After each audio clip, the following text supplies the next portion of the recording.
বিছানার চাদর গায়ে পেঁচিয়ে গুটিসুটি মেরে বসে আছে এক কিশোরী। চাদরের বিভিন্ন জায়গায় ছোপ ছোপ রক্তের দাগ, চোখ মুখে ভয়ের ছাপ স্পষ্ট। অন্ধকার রাত, টিমটিম করে জ্বলছে মোমবাতিগুলো। পাশেই ছড়িয়ে ছিটিয়ে আছে বিভিন্ন সুগন্ধি ফুল। বারান্দায় ইজি চেয়ারে বসে একের পর এক সিগারেট পোড়াচ্ছে জিয়ান রেজা চৌধুরী। সদ্য পাইলটে জয়েন করেছে। বয়স 28-এর কোঠায় হলেও দেখতে 25 বছরের যুবক। লম্বা চওড়া শরীর, উজ্জ্বল বর্ণের গায়ের রং, ধূসর রাঙা চোখ। কিছু সময় পর উঠে এসে কিশোরীর সামনে বসলো। সিগারেটের শেষ টান দিয়ে ধোয়া নয়নার চোখে মুখে ছাড়লো। মোবাইলের টর্চ অন করে বলে বিয়ে হলে স্বামীর আদর সহ্য করতে হয়। তা কি জানো না? নয়না চুপ করে আছে। শরীরে অসহ্য ব্যথা, চোখ থেকে টুপটুপ করে অশ্রু ঝরছে। জিয়ান বলল, বয়স কত তোমার? নাম কি? নয়না তবুও চুপ করে আছে, চোখ থেকে অঝর ধারায় অশ্রু ঝরছে। জিয়ান রেগে বলে, বৌবা নাকি তুমি? যেটা জিজ্ঞেস করলাম উত্তর দাও। নয়না তবুও মুখ থেকে কথা বের করলো না। জিয়ান নয়নার বাহু ধরে বলল, নাম জিজ্ঞেস করেছি তো, উত্তর দাও। নয়না কাপা কাপা কণ্ঠে বলল, সুনয়না। জিয়ান বলল, তোমার বোন কোথায়? নীলাঞ্জনা কোথায়? সুনয়না বলল, আমি জানি না। জিয়ান বলল, আমাকে বিয়ে কেন করলে? কবুল কেন বললে? তোমাকে শোপিসের মতো সাজিয়ে রাখার জন্য বিয়ে করিনি। ভালো না বাসলেও আমি প্রাপ্তবয়স্ক পুরুষ। আমার শারীরিক চাহিদা আছে, সেটা তো বউ হিসেবে তোমাকে পূরণ করতে হবে। কবুল যখন বলেছো তখন তো আর নিস্তার নেই। এটা বলেই নয়নাকে আবার কোলে তুলে নিল। নয়না কাঁদো কাঁদো কণ্ঠে বলে, প্লিজ আমাকে ছেড়ে দিন, আমি আর সহ্য করতে পারবো না। অনেক ব্লিডিং হচ্ছে, আমার পুরো শরীর ব্যথা করছে, প্লিজ ছেড়ে দিন। আর ব্যথা দেবেন না ভাইয়া। জিয়ান বলল, বয়স কত তোমার? সুনয়না বলল, ছেড়ে দিন আমাকে, আমি সত্যি বলছি আমি মরে যাব। জিয়ান নয়নাকে বেডে রেখে লাইট অন করলো। নয়না আরো ভালো করে নিজের শরীরে চাদর পেঁচিয়ে নিল। এলোমেলো চুল, ফর্সা চেহারাটা লাল হয়ে আছে, চোখে লেপটে আছে কাজল, ঠোঁট জোড়া ফুলে উঠেছে। মেয়েটাকে দেখে এবার মায়া হচ্ছে জিয়ানের। জেদের বসে এইটুকু মেয়ের সাথে জোর জবরদস্তি করা উচিত হয়নি। জিয়ান নরম স্বরে বলল, এখনো ব্লাড আসছে? নয়না মাথা নাড়িয়ে সম্মতি জানালো। জিয়ান বলল, ওয়াশরুমে যাও আর চেঞ্জ করে আসো। নয়না উঠতে যেয়ে হোঁচট খেয়ে পড়ে গেল। জিয়ান নয়নাকে কোলে তুলে ওয়াশরুমে নিয়ে আসলো। নয়নার শরীরে পানি লাগতেই শরীর জ্বলে উঠল। জিয়ান নয়নাকে শাওয়ারের নিচে দাঁড় করিয়ে দিয়ে বাহিরে চলে আসলো। বেডের পাশে বসে নিজের ফোনের স্ক্রিনে এক দৃষ্টিতে তাকিয়ে আছে। কি সুন্দর হাসোজ্জ্বল মুখখানা। কে বলবে এই মেয়েটি তাকে চরমভাবে ঠকিয়েছে? আসলেই কি স্বার্থের দুনিয়ায় ভালোবাসা ঠুনকো?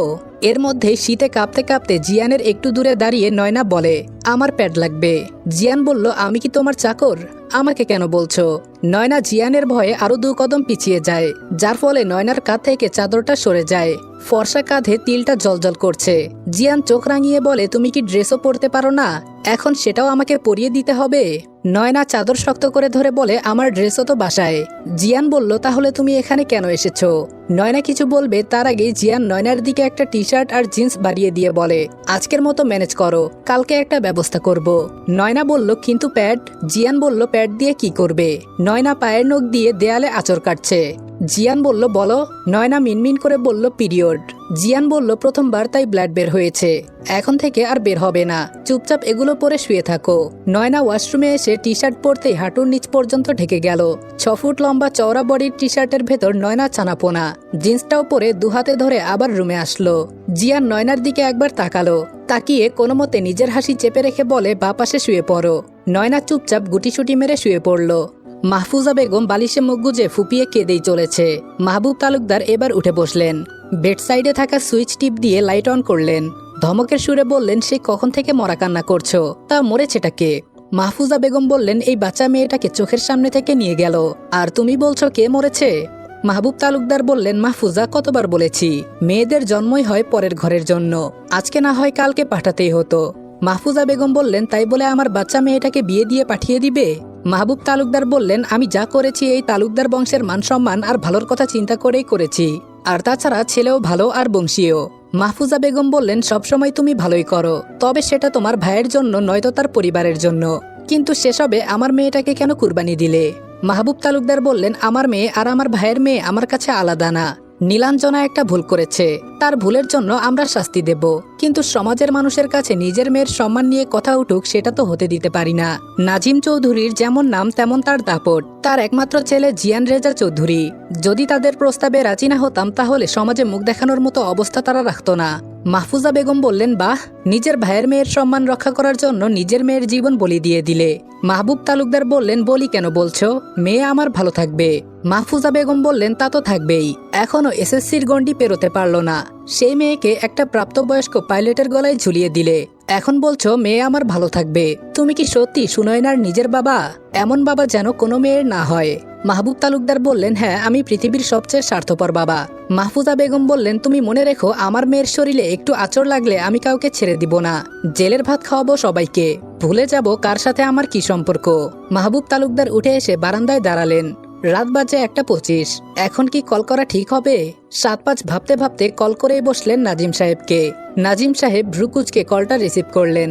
গম্ভীর কণ্ঠে বললেন, এখন আর কি বলার বাকি আছে তালুকদার সাহেব? মাহবুব তালুকদার বললেন, রাগ অভিমান করাটা স্বাভাবিক, কিন্তু ভাগ্যের খেলা আমাদের তো বোঝা দেয়। নাজিম চৌধুরী বললেন, যেটা বলার জন্য কল করেছেন সোজা সেই পয়েন্টে আসুন। মাহবুব তালুকদার বললেন, আমার মেয়েটা নাবালিকা, এখনো তার 18 বছর হতে 2 বছর বাকি। আপনার ছেলেকে বলবেন আমার মেয়েটার সাথে যাতে কোনো রকম খারাপ কিছু না করে। নাজিম চৌধুরী বললেন, নাবালিকা মেয়েকে বিয়ে দেওয়ার সময় মনে ছিল না? এখন নিজের ছেলেকে এসব আমি কোন মুখে বলবো? মাহবুব তালুকদার বললেন, ভাই, আমার মেয়েটাকে নিজের মেয়ে মনে করে একটু খেয়াল রাখেন। নাজিম সাহেব কল কেটে দিয়ে বলেন, নাইস জোকস, একটা 27 বছরের যুবকের বউ কিনা নাবালিকা। মিতা বেগম বললেন, কি বলো? তাহলে যাও ছেলেটাকে আটকাও, রাগের বসে মেয়েটার সাথে কি না কি করে ফেলবে। নাজিম চৌধুরী বললেন, তোমার ছেলের রাগ তোমার অবশ্যই জানা, কতবার বলেছি এই মেয়েকে বিয়ে করতে হবে না, না করবেই করবে। কি হলো রেজাল্ট? মেয়ে আরেক ছেলের সাথে পালিয়ে গেল, শেষে কি হলো? তারা আরেকটা মেয়েকে আমাদের ছেলের গলায় ঝুলিয়ে দিল। এবার যা হওয়ার হোক, তুমি চুপচাপ ঘুমাও। মিতা বেগম বললেন, এইসবে বাচ্চা মেয়েটার কি দোষ? ও তো ভিকটিম, সবাই ওর উপর চাপিয়ে দিল সব। সকালের আলো রুম জুড়ে ছড়িয়ে পড়তেই উঠে বসলো জিয়ান। আড়মোড়া ভেঙে তাকাতেই দেখে বেডে রক্ত লেগে আছে। নাক মুখ কুচকে উঠে পড়লো। ইচ্ছে করছে মেয়েটাকে তেলাপোকার মতো ছুঁড়ে মারতে।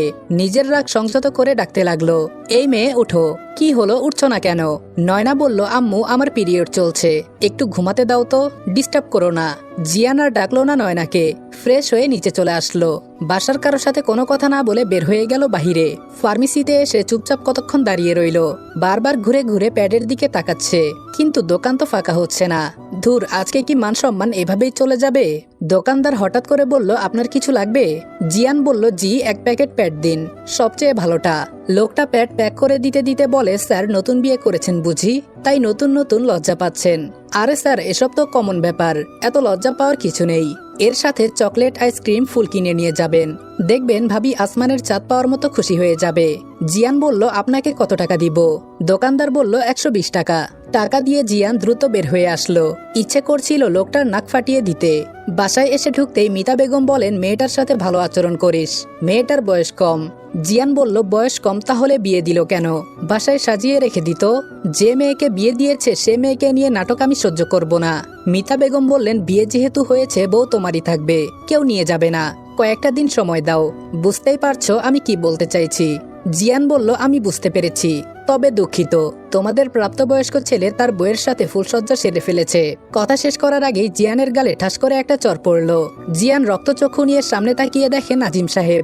নাজিম সাহেব বললেন, তুমি কি মানুষ আছো? মানুষের তো বোধ বুদ্ধি থাকে, নিজেকে মানুষ মনে করলে সুনয়নার সাথে মানুষের মতো বিহেভিয়ার করবে। কবুল বলে বাসায় যখন নিয়ে এসেছো, সারা জীবনের জন্য সে তোমার অর্ধাঙ্গিনী, নিজের অর্ধেক অংশ ও তোমার, তাই সেভাবেই ট্রিট করবে। বাবা মায়ের সামনে কথা বলার ম্যানার্সটুকুও হারিয়ে ফেলেছো। তোমাকে পড়ালেখা করাতে পাঠিয়েছিলাম প্রেম করতে, না করেছো শুধু প্রেম। 1000বার মানা করেছি এই মেয়ের সাথে তোমার যায় না, তবুও তোমার জেদের কারণে আমরা নত হয়েছি। কি লাভ হলো? সেই তো তোমার সাধের প্রেমিকা তোমাকে ছেড়ে পালিয়ে গেল। বললাম ফিরে আসো, কিন্তু না, তোমার তো বউ লাগবেই, বউ ছাড়া তুমি ফিরবে না। তো বউ যখন নিয়ে এসেছো তার যত্ন করো। আর হ্যাঁ, এরপর কথা বলার সময় সামনের মানুষটা কে সেটা দেখে ভদ্রতা বজায় রেখে উত্তর দিবে। জিয়ান রাগে টকবক করতে করতে দোতলায় আসলো। দোতলার সিঁড়ির কাছে থাকা ফ্লাওয়ার বক্সটা পা দিয়ে ফেলে ভেঙে ফেললো। ইচ্ছে করছে সুনয়নাকে শেষ করে ফেলতে। রুমে এসে দেখে নয়না ব্লাউজের ফিতা বাঁধার চেষ্টা করছে। চোখটা ফিরিয়ে নিল, কিন্তু বেহায়া নজর আবার সেদিকে পড়লো। ভেজা চুল থেকে টপ টপ করে পানি ঝরছে। পিঠের বেশ খানিকটা একটা জায়গা উন্মুক্ত, সেখানে বিন্দু বিন্দু পানি জমে আছে। ফর্সা ঘাড়ের উপরে জোড়া তিল দুটো যেন জিয়ানকে চুম্বকের মতো টানছে। কয়েক কদম এগিয়ে গিয়ে থমকে দাঁড়ালো জিয়ান। জোরে নিঃশ্বাস নিয়ে কর্কশ কণ্ঠে বলে ওঠে, শরীর দেখিয়ে জিয়ান রেজা চৌধুরীকে ঘায়েল করা সহজ না। তা বয়স কম হলেও পুরুষকে কিভাবে আকৃষ্ট করতে হয় সেটা ভালোই শিখেছ। হঠাৎ পুরুষালী কণ্ঠ শুনে চমকে যায় নয়না। কোনো মতে শাড়ি দিয়ে নিজেকে পেঁচিয়ে নিয়ে বলে, আপনার মধ্যে কি সাধারণ ম্যানার্সটুকুও নেই? রুমে ঢোকার আগে নক করে ঢুকতে হয়, এইটুকু বলেই ঢোক গিলল নয়না। যদিও চঞ্চল নয়না কাউকে ছেড়ে দেওয়ার পাত্রী না, কিন্তু এই লোককে দেখলেই কেমন ভয় হয়। নিজেকে তখন সিংহের গুহায় অসহায় বেড়াল মনে হয়। জিয়ান বলল, হামারা রুম হামারা মার্জি। নয়না বলল, অসভ্য মানুষের কাছ থেকে সভ্যতা আশা করাও বোকামি। এক প্রকার মুখ ফসকেই কথাটা বের হয়ে গেল। সাথে সাথে ঠোঁট কামড়ে নিজেকে সামলানোর চেষ্টা করলো। বুকের ভেতর কেমন ধুকবুক করছে। নয়না শাড়ি দু হাতে ধরে কোনো মতে হেঁটে ওয়াশরুমের দিকে যাচ্ছে। মনে হচ্ছে আর কিছুক্ষণ এখানে থাকলেই বিপদ, কখন যেন আক্রমণ করে বসে। হুট করে জিয়ান নয়নার সামনে এসে দাঁড়ালো। নয়না 2 কদম পিছিয়ে গেল। জিয়ান 2 কদম এগিয়ে আসলো। নয়না ভীত কণ্ঠে বলল, সামনে থেকে সরুন। কি করছেন? জিয়ান হুট করে সারি ভেদ করে নয়নার উন্মুক্ত কোমর আঁকড়ে ধরে নয়নাকে নিজের অনেকটা কাছে নিয়ে আসলো। নয়না চোখ বন্ধ করে নিল। হার্ট এত জোরে বিট করছে মনে হচ্ছে কেউ তবলা বাজাচ্ছে। ভেঙে ভেঙে বলল, প্লিজ ছাড়ুন। জিয়ান বলল, অসভ্যতা করা এখনো বাকি। এটা বলেই নয়নাকে ঘুরিয়ে নয়নার পিঠ নিজের বুকের সাথে মিশিয়ে নয়নার কাঁধে মাথা রেখে বলে, বড্ড আদুরে তুমি। বিয়ে যখন হয়েছে বাসরটাও সেরে ফেলি। এত কিউট টেডি বিয়ারের মতো বউকে আদরে আদরে ভরিয়ে দিতে হয়। কে জানে এই বিয়ে কয়দিন টেকে। নয়নার বন্ধ চোখের কার্নিশ বেয়ে অশ্রু গড়িয়ে পড়ছে। হুট করে জিয়ান নয়নাকে ছেড়ে দিয়ে বলে, তোর মতো মেয়ের দিকে জিয়ান চৌধুরী নজর তো দূরে ফিরেও তাকায় না। এটা বলেই ধাক্কা দিয়ে বেডে ফেলে দিয়ে বলে, আগামীকাল রিসেপশনের পরে তোমার ছায়া যেন এই বাড়িতে না পড়ে। হঠাৎ করে এমন হয় শাড়ি পুরোটা এলোমেলো হয়ে গেল। জিয়ান এক পলক তাকিয়ে চোখ সরিয়ে নিয়ে বলল, টেবিলের উপর প্যাড রাখা, আমি বের হচ্ছি, তাড়াতাড়ি শাড়ি ঠিক করো। জিয়ান রুম থেকে বের হতেই নয়না শাড়ি পেঁচাতে লাগলো। নাক কোনোভাবে আগামাথা মেলাতে পারছে না। ধুর, এসব শাড়ি ফাড়ি আমাকে দিয়ে পরা হবে না। কিন্তু আমি পরবো কি? কোনো ড্রেসও তো আনা হয়নি। গালে হাত দিয়ে কতক্ষণ ভাবলো, তারপর নিজের বুদ্ধি কাজে লাগিয়ে পরার মতো ড্রেস বানিয়ে নিল। প্যাড হাতে নিয়ে বেশ অবাক হলো। প্যাডের সাথে একটা ব্যাগে কিটক্যাট আর ডেরি মিল্ক চকলেট দেখে বেশ অবাক হলো নয়না। মনে মনে বলে, লোকটা কি এই আধবুড়ো বয়সে চকলেট খায়? এমন রসকসহীন মানুষ চকলেট কি করে খেতে পারে? চকলেট খাবে সুইট কিউট মিষ্টি হৃদয়ের মানুষ। ওয়াশরুম থেকে বের হয়ে বেডে বসে চকলেট খাওয়া শুরু করলো। জিয়ান চলে যেতেই মিতা বেগম বললেন, এত বড় ছেলের গায়ে কেউ হাত তোলে? নাজিম সাহেব বললেন, একদম চুপ থাকো। এসব কিছুর জন্য একমাত্র দায়ী তুমি। ছেলের দোষ সারাক্ষণ আঁচলের তলায় লুকিয়ে রেখে রেখে বিগড়ে দিয়েছ ছেলেটাকে। বয়স? বাবা মায়ের সামনে বয়স আবার কি? অন্যায় দেখলেই কানের নিচে ঠাটিয়ে লাগিয়ে দিলে আজকে এই পরিস্থিতির সম্মুখীন হতে হতো না। আর হ্যাঁ, ওই বাড়িতে কল করে বলে দাও কালকে এখানে রিসেপশন। সো এখানে এসে যেন কালকে কোনো নাটক ক্রিয়েট না করে। এখানকার কেউ তো জানে না এক মেয়ে পালিয়ে গিয়েছে বলে আরেক মেয়েকে ঘাড়ে চাপিয়ে দিয়েছি। চৌধুরী পরিবার হাতছাড়া তো করা যায় না। ডার্টি গেম খেলেছে ওরা। মিতা বেগম বললেন, দোষ তো তোমার ছেলেরও আছে। নাজিম সাহেব বললেন, সেটাও তোমার ফল্ট। আমি তখন তোমাকে বললাম আমি দেখে নিচ্ছি রেজাকে। তখন তুমি বললে, দয়া করে ভরা আসরে সিন ক্রিয়েট করো না, যা হচ্ছে হতে দাও। জিয়ান রুমের সামনে এসে দাঁড়িয়ে চোখ বড় বড় করে তাকিয়ে আছে।